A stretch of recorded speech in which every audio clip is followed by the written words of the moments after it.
Now, just a little warning before we begin that there will be major spoilers in this video for the 5th episode of the Book of Boba Fett. So if you have not seen it yet and you don't want anything ruined, it is a really good time to click away. Okay, so I gotta start out by saying it. It's kind of odd that the best episode of the Book of Boba Fett that we've gotten thus far doesn't even have Boba Fett in it. That it's not really about him or anything that's been going on in this series. I mean, this felt like straight up grand theft of a Disney Plus series. Mando came in and just completely stole Boba's thunder and stole the show. Sadly, he made me not care that Boba's story was basically put on pause for a week. And I should care. I should be upset on some level right now that we got what to the Book of Boba Fett series, or in the context of the series, should be considered a filler episode. One that puts the overall story on pause so that we can catch up with another character who's just going to come in to be some muscle for the main character or the main story. But damn, this episode was so good and enjoyable that I don't care at all, which, though yes, I have been enjoying the Book of Boba Fett, maybe says something about the series to this point, or says something when we stack The Mandalorian against the Book of Boba Fett, that one is just better than the other one. And I know what you might say, give this series, give the Book of Boba Fett some time. And I do basically agree with that we should give it time, we should wait till the end of the season to really give a final judgment. Problem is, they just gave Boba's time, one of his precious 7 episodes, to another guy who reiterated to us just how good his story and his series has been compared to this one. There's no other way to put it, I'm afraid, which is, again, not to say the Book of Boba Fett is bad, but it certainly could be better when we compare it to something that has been really good, which, again, is the first 2 seasons of The Mandalorian. And so if given the choice between spending another episode next week with Mando and him going to see Grogu, which is what is alluded to at the end of this episode, or just going back to carry on with what we've been seeing in the Book of Boba Fett with his story, it's really no choice. Give me Mando and Grogu next week and keep Boba's story on pause. But the problem with that is, and I've seen a lot of people commenting about this even before this episode came out, and I do pretty much agree, one of the weakest aspects of the Book of Boba Fett has been the present tense of the story, which I thought we were going to get a lot more of starting this week. The flashbacks to the Tuskens and everything, yeah, it's been fantastic, but what's going on in the current timeline hasn't really had a chance to grow and develop into something that's really hooked you, and now they have one less episode to do that, and who knows what next week's episode will be about, or should I say, who it'll be about.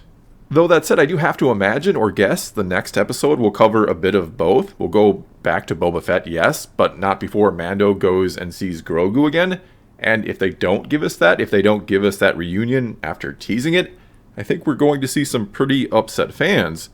Though if they do give us that, they give us this reunion, I wonder how anything in the final episode the next week or the following week, how anything in Boba's story will truly compare to that reunion. This episode, to me, is kind of a double-edged sword. Again, it reminded us how great Din Djarin's story has been, how great the Mandalorian series has been, and that, in my opinion, the Book of Boba Fett has not been as good as many of us had hoped, or that it could be. Heck, the first 5 minutes of this episode, Mando collecting the bounty, it had the feeling and tone I thought the entire series, or that I thought Boba Fett was going to have in the series, but that he hasn't had. In some ways, Mando feels more like Boba Fett than Boba Fett does. But anyway, let's now move on and dig a bit into the episode itself. An episode that should have an asterisk by it, perhaps, because it really is or could be considered The Mandalorian Season 3, Episode 1.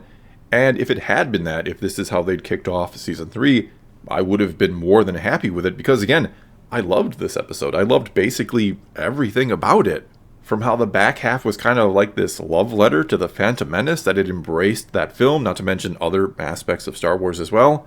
And that just helps keep the galaxy feeling more complete, like it is all connected or taking place in the same big story or the same big galaxy. Then there was the first half of the episode, which gave us some incredible action, some Darksaber action, and how it dug into Mandalorian lore again, all of which giving us more of what was so great about the first 2 seasons of The Mandalorian. And speaking of the Darksaber, and there's a lot we could dig into about it from this episode, but to quickly cover it here, I did find it interesting how heavy it got while Din was using it or wielding it, which might seem like it doesn't make a lot of sense, and you could argue it doesn't make sense that it would get so heavy that he could barely lift it. But this is all basically covered in Rebels, in the episode where Kanan trains Sabine with the Darksaber and tells her that if you fight against the blade, it will get heavier, that it's not just a simple weapon, that there is a crystal in it and it's all about the flow and control of energy, and that you can either work with it or against it. However, even though Sabine comments about how heavy it is when first igniting it, and she very much seems to be fighting it before later getting the hang of it and commenting that it's getting lighter as she does, it never ever gets anywhere near as heavy as it does for Din in this episode, to the point where he can barely lift and even swing it. And along these same lines, it's interesting to note that the first time Paz Vizsla picks it up and ignites it and then swings it, it seems like he's having all sorts of issues with its weight right away, that he doesn't have the first clue how to work with it. I also then loved the look on his helmeted face when he first sees the Darksaber, when he sees this weapon that is essentially an artifact that is very important to his particular house, that was created by the founder of it and the first Mandalorian to become a Jedi and to rule all of Mandalore as well. Though maybe not the last if Grogu's story goes in the direction it just might. Anyway, you can tell just from the look he gives it, even though, yes, he's wearing a helmet, you can tell before the end of the episode that he is going to make a play for the Darksaber, that he is going to challenge Din for it. But clearly, again, by the struggle he has to even lift it, he's not worthy of it. Not to make it sound like a certain hammer wielded by a certain god of thunder, but there are some vague similarities here, it seems. And speaking of worthy, it does seem like if you don't win it in combat, if you don't claim it the right way, bad things will happen, that it will curse all of Mandalore, which is in contrast to what Moff Gideon said about it in the final episode of Season 2 of The Mandalorian, where he says it's all about the story that's important. It also conflicts with what's more or less established about it in Rebels, where Bo-Katan is given the saber, presumably having a good enough story to claim it. And this all might seem like an error in continuity or some type of contradiction, but quite clearly I think this is just an example of different clans or different houses having different beliefs, or holding to, or not holding to, the old ways. And clearly the armorer who tells us about the curse of the Darksaber, and even kicks out Din for taking off his helmet one time, she very much believes in the old ways. And it also very much seems like her ways are the correct ways. The curse she spoke of, that Mandalore would be laid to waste and its people scattered if it wasn't won in combat, if the Darksaber wasn't won the right way by Creed, is what happened after it was given to Bo-Katan. And the flashback where we see the Night of 1,000 Tears was one of the coolest pieces of imagery I have ever seen in Star Wars.